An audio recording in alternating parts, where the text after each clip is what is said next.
This is a visualization of how we control the train speed.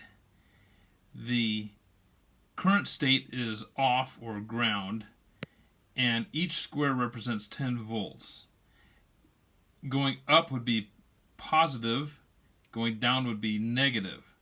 So as we hit go forward,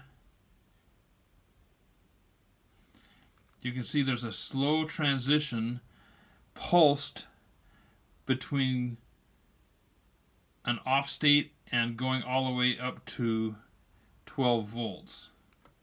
And then when we hit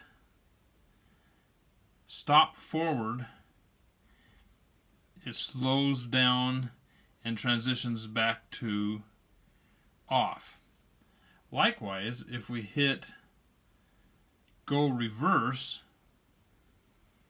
it reverses the polarity, and then the solid state down below represents a -12, which would reverse the direction. And then when we hit stop reverse, the pulse width modulation transitions back to an off state.